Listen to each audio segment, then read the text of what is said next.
Ladies, I'm here on the show. Last video here for the night, talk about some NFL news before all the games today, so I'm going to get right into it here.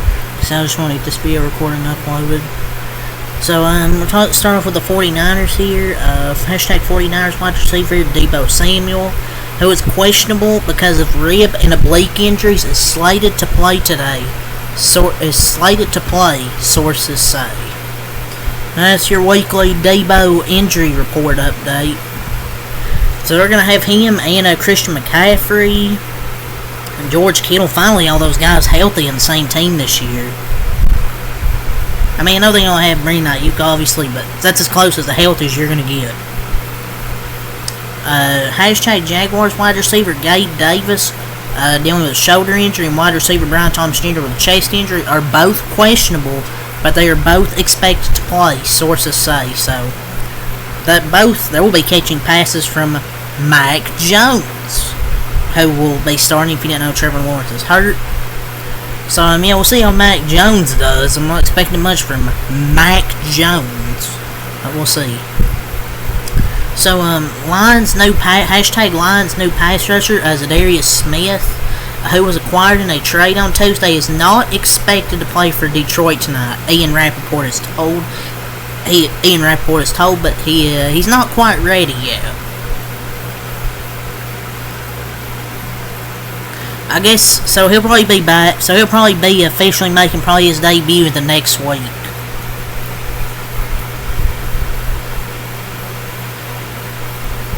Hashtag Texans wide receiver. That's one update regarding the Sunday night game. We have another update here.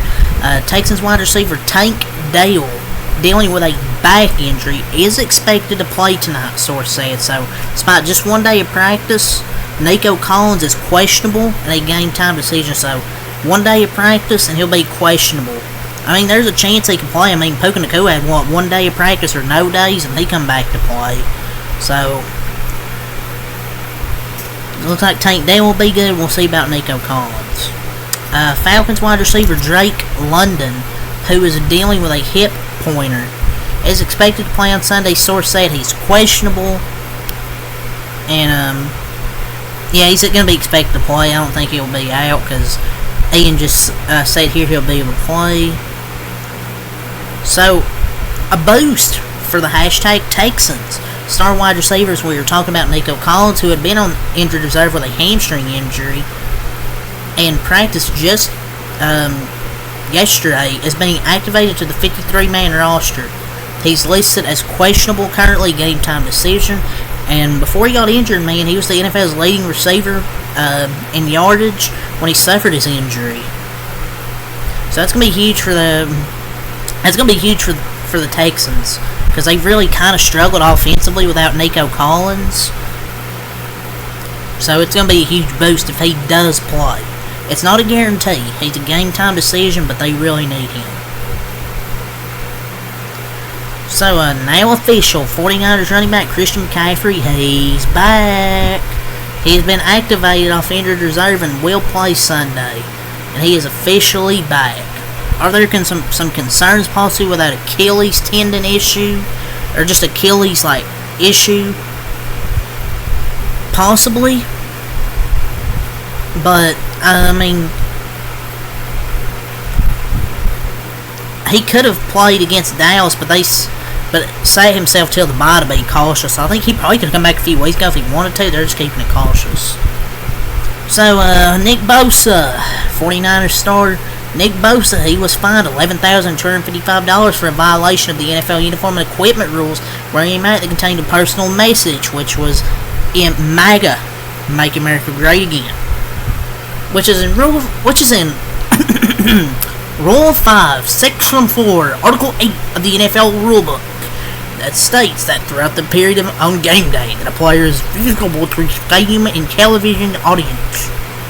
Yeah, I just had to read that like a nerd right quick. I mean, it's kind of hypocritical when they have other political stuff on the back of their helmet. That's kind of political too, which is kind of hypocritical. If you're gonna do that, then fine them. I don't know how that's not in the rule book, but yeah, you got fined $11,000. So, the Cowboys, each week it gets worse, worse, and worse. And now Cowboys quarterback Dakota Rain Prescott's season may be over.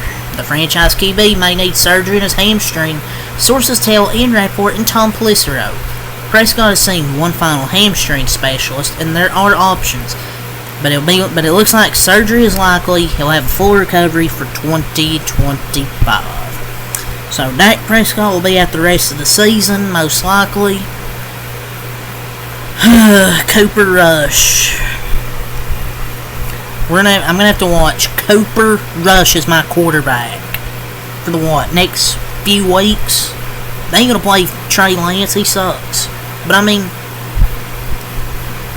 Cooper Rush isn't good either. Oh, God. Get the surgery, man. This season's going nowhere. Just take your surgery and come back for 2025. I hope Cooper Rush balls out. But there's nothing telling me I'm going to see Cooper Rush throw for like 300, 400 yards. He'll at least throw for maybe 150 at the most. And Dak Prescott tried to avoid surgery, which is why he's got one final look from a specialist money, but the surgery is considered the most likely scenario. I mean, just get the surgery at this point, man. I think he tore his hamstring off the bone. He has to get surgery. Or if it's not completely torn off the bone, it's close. So they didn't place him on injured reserve today yet, but I'm pretty sure they will soon. There's no way he's going to come back this year. So, Saints wide receiver Chris Olave, who was ruled out for Sunday and is seeking opinions of experts on his concussion, is expected to be placed on injured reserve, sources say. The motion, obviously, I think become official, and he's out at least 4 games. And given the nature of his injury, the team's record, and the fact he's seeing several specialists, he's probably played his last down of 2024, possibly. I mean, the season's already over. I mean, you might as well just sit the guy at this point. So, the Jaguars have activated standout returner and wide receiver Devin Duvernay and safety injured Wingard from injured reserve. Standout. Yeah, I don't think he's a standout, buddy. Dolphins wide receiver Tyreek Hill is dealing with a wrist injury that is heating up and has forced him to miss practice time. Mike McDaniel, the head coach, told local reporters if his body lets him, we'll see. So there's some uncertainty on his availability for Monday versus Rams. What it means is heating up is maybe some like kind of flaring up, like inflammation, like kind of acting up. So that's kind of a thing to watch for Monday Night Football, I guess. I don't know if I probably won't be watching the game because it's terrible. I mean, the Dolphins suck. Okay, let's move through here, see if we can find some more stuff, or we can move on here. So, Brian Thomas Jr. is out against Pittsburgh for the Eagles. Yeah, it looks like everybody for them is going to be ready. The Commanders signed kicker Zane Gonzalez to the practice squad. Oh, God, he sucks. Yeah, and Seibert being out is kind of a huge blow. Will Levis will start Sunday against the Chargers. Colts have ruled out Michael Pittman Jr. with a back injury versus Buffalo. It's a pretty big game to miss.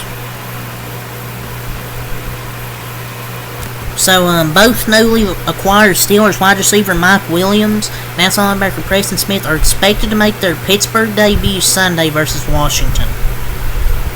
So we'll see how their newly acquired additions do. I'm not really expecting much out of Mike Williams, to be honest.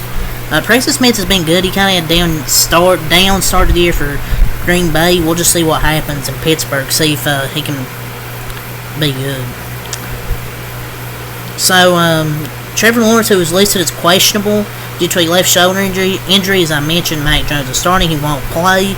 So, Mac Jones, he was born in Jacksonville, attended high school there, and now he'll start his first game for the Jaguars. They're going to lose. So the Jets, Jets, they have elevated kicker Spencer Schrader from the practice squad for Sunday's game versus Cardinals. I've never seen a team elevate so many kickers in a season. Their kicking situation is terrible. Just get a Kareem Hunt, if you know what I'm saying. So the Rams, as I mentioned a few days ago, they're expected to activate Steve Avila and Jonah Jackson off injured reserve ahead of Monday night's matchup versus Miami. See, they're starting to get their players back healthy. I said this team could be good if they get healthy. They're getting healthy, man. Getting their 2 offensive linemen back. They've already got Puka, and Cooper Kupp.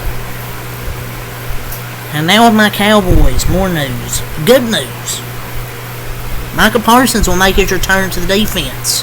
Sunday against the Eagles, he missed the last 4 games with a high left ankle sprain, which he suffered in week 4 against the New York Football Giants. It's good. Well, it's good he's coming back. It's kind of like a Chris Paul. It's a huge 3-type beat, but his arrival is too late now. But hopefully he can provide an impact. I'm glad he's back, but he better provide damn impact for my football team. If he does, I'm going to fucking call him out. The Chargers activate running back Gus Edwards from injured reserve. Let's see if we got anything else. The Jets downgrade Solomon Thomas to out. The NFL Commissioner Roger Goodell said the NFL is working very hard on bringing a regular season game to Berlin.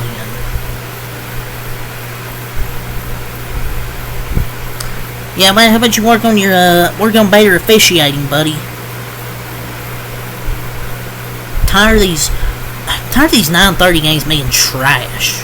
Like, give us better teams to watch, or just give us a better matchup that we can wake up for. Like Panthers Giants, like you're playing in Munich, like nobody's gonna wake up for that. It's at 9:30. Nobody's gonna wake up that early for that game.